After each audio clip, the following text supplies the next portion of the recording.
Hey guys, so here we go. We're working on the ellipse portion of writing equations.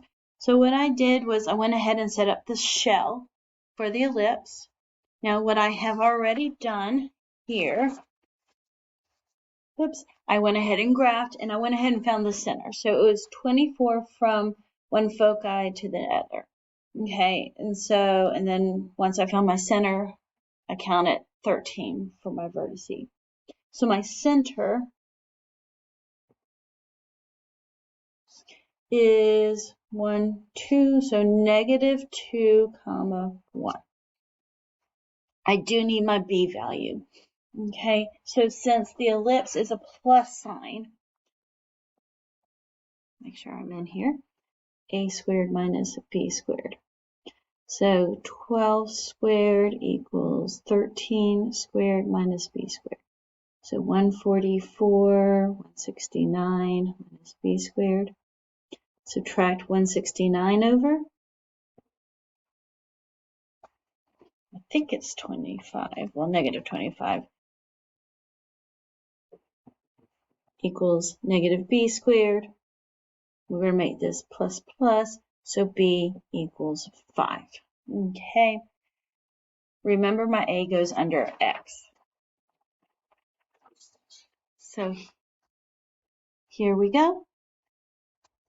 Plus 2 minus 1, and the 13 squared goes here, and then my 5 squared goes here. Okay. Hey guys, okay, so here's number 11, and what I went ahead and did again was I made our life easier and you didn't have to watch me count. So I plotted my points and I found my center, and my center here is negative 1, 1. Then I found, it was 24 from vertice to vertice. So half that was 12, plot it. Notice I labeled and noted what letter had to go under, and then I did the same thing with my covertice. That difference was 11. I don't need my c value because we're writing an equation. So here we go. So it'll be plus 2 minus 1. Got to make sure I'm looking at the 12 goes under the y, and 11. Okay. Let's try number 13. Okay. Okay, so here is number 13. So here we're doing a parabola. So we're going to do 4 times something here. Okay, so I went ahead. Can you see? Okay, good. So this is my focus. This is my directrix. So first thing we have to do is find that middle ground. So 1, 2, 3, 4, 5, 6, 7. Yep, it is 7. So, okay, we're going to have a fraction. So from here to here is 7. 1, 2, 3, 4, 5, 6, 7. Yep, didn't change. So half of 7 is 3.5. So 1, 2, 3.5. That's going to be my vertex, which is going to be negative 0.5, and it looks to be a 6. So now we have to figure out which way the graph opens. So remember, this is my vertex, and the focus always has to be, I hope you said it, inside the graph. Of course you did. I know y'all did. So that's the way my graph opens up. So since it's going left, okay, so it's a left opening, so y squared, and we said the difference here, so my p-value from here to here was 3.5. Okay. Because it opens left, y squared. Okay, please be careful with this part, plus 0.5. And my p-value is 3.5. Because it opened to the left, negative. So y minus 6 squared equals 4 times 3.5, negative 14x plus 0.5. Okay. I hope that helps there. Okay, now we're going to do number 15, completing the square. Okay, so first things first, let's group our letters together. Okay, so negative x squared, please be careful of that negative right there, plus 8x plus y squared minus 4y. And I'm going to go ahead and bring 61 over. Now, typically with hyperbolas, the negative comes second. So what I was just going to go ahead and do is flop my parentheses around. Okay. So here's nice. I don't have to take out anything. I'm going to give myself a little bit of room. So squared minus 4y. Give yourself a little space. Now, you see that negative 1? We have to take that negative 1 out. That x squared can have anything. So when I do that, I'm going to put minus 1 out.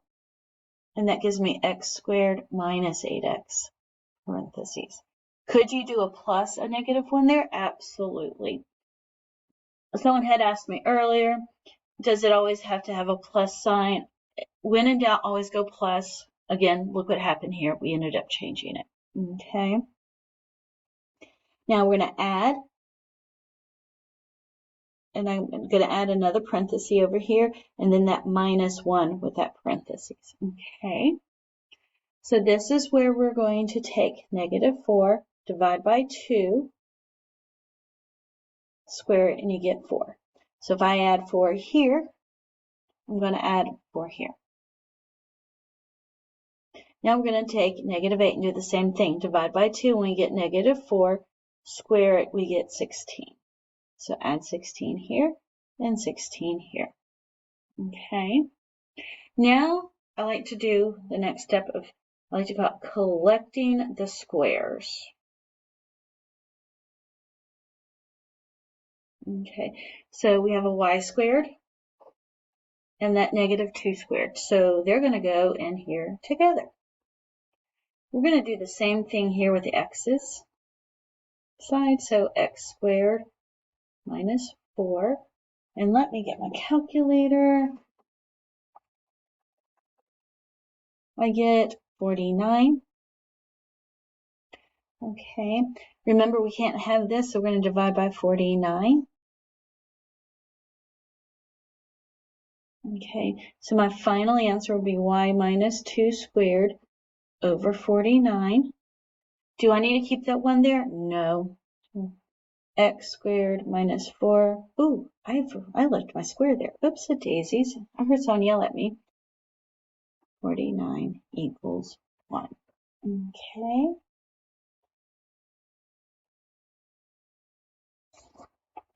Awesome. Okay, number 17. We want to know the length of the major axis and the minor axis and find our C value. So let's go ahead and do this real quick.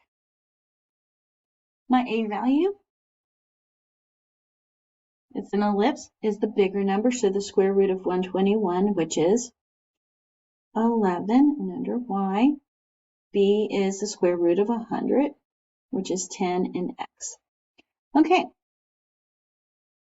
Can y'all see this? I want to make sure you see. Length of major.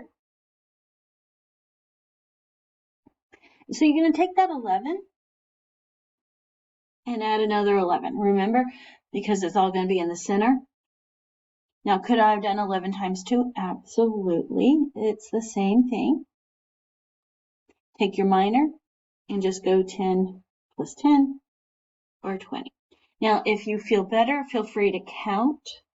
Draw this out and then count vertex to vertex. Remember vertex. And this is my co-vertex. Last but not least, we have to find our C value. So C squared equals 11 squared minus 10 squared. So C squared equals 21. So we're going to take the square root of 21 where's my square root? And I get roughly 4.6. Okay. Let's see if we can get that last equation in here. So number 19.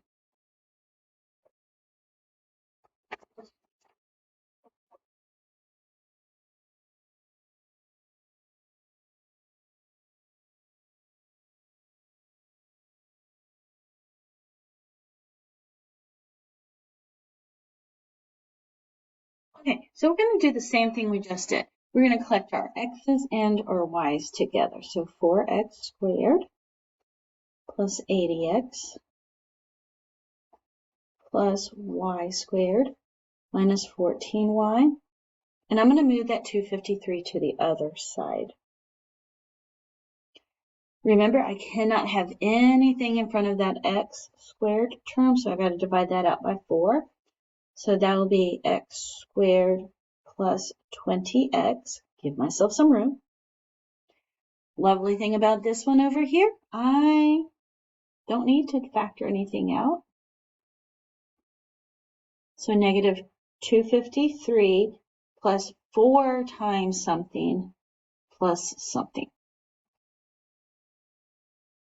So 20 divided by 2 is 10, squared is 100.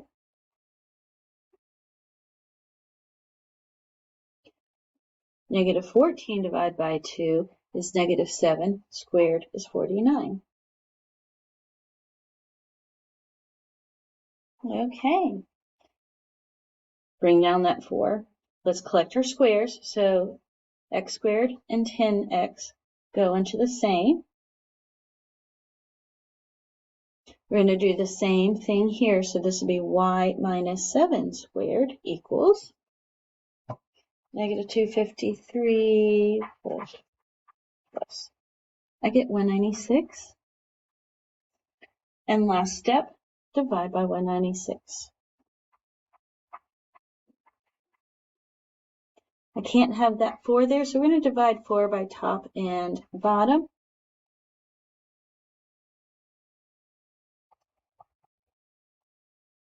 And get 49. Can't do anything here. Equals 1. I wish y'all luck on the test. Bye, guys.